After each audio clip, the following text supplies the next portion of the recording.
Kia ora, Matt from the Tauranga Business Chamber. Our Western Bay of Plenty region needs to keep moving to keep up with our population growth.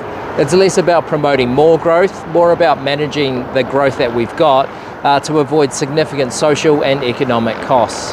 Quite frankly, it's crazy that there is so much demand for new housing, but our construction sector has effectively ground to a halt. It's just so unaffordable and inaccessible for many people to get a mortgage at the moment. Rising mortgage costs have also meant rental costs have increased and landlords have been able to raise their rents because of the dire shortage of new houses. This means the region's workforce keeps asking their employers for more wages to keep up with their rising costs.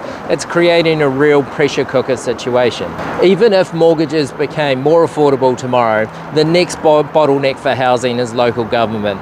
The current housing system heavily relies on councils to finance the rollout of new infrastructure to enable new housing. Most councils have reached their debt limits, which effectively stops their ability to roll out new housing.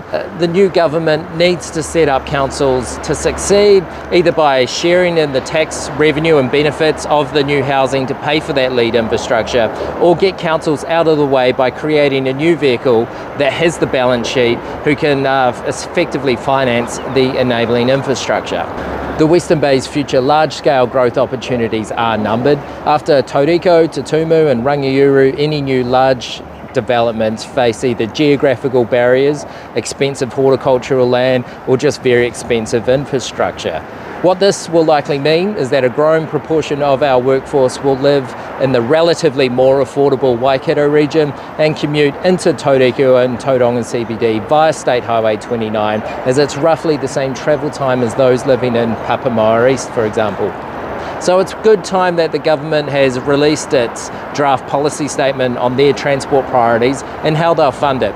Tauriko's State Highway 29 and the Northern Link Stage 2 to Omokoroa are high on that priority list. It's early days, but it's about time that other regions start paying for their new roads. Tauranga has been paying for our roads for many, many years. New projects across the country, like Transmission Gully, should have been told. Transport is expensive and there is limited funding available. I'm pleased the far-fetched idea of passenger rail from Hamilton to Tauranga has been deprioritised. With Tainui's Ruakura connection with the Port of Tauranga, it's important that the Kaimai rail line is prioritised for freight.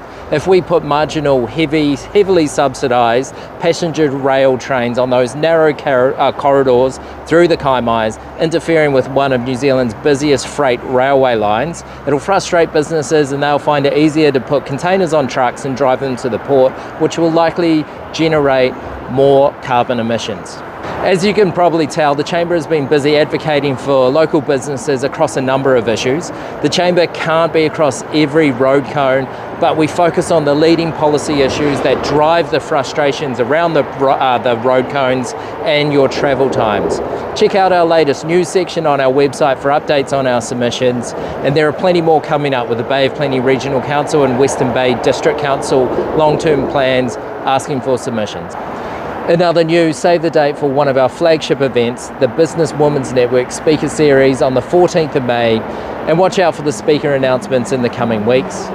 Also coming up is the unique opportunity for business leaders to have a conversation with a New Zealand Defence Special Forces officer who wants to share his stories and learnings with local leaders on building high-performance teams in chaotic and uncertain environments. Check out the Chamber's event calendar for all our events coming up over the next few months. That's all for now. Let me know your thoughts on anything I have or haven't talked about today. Look after yourselves, and I'll catch you around.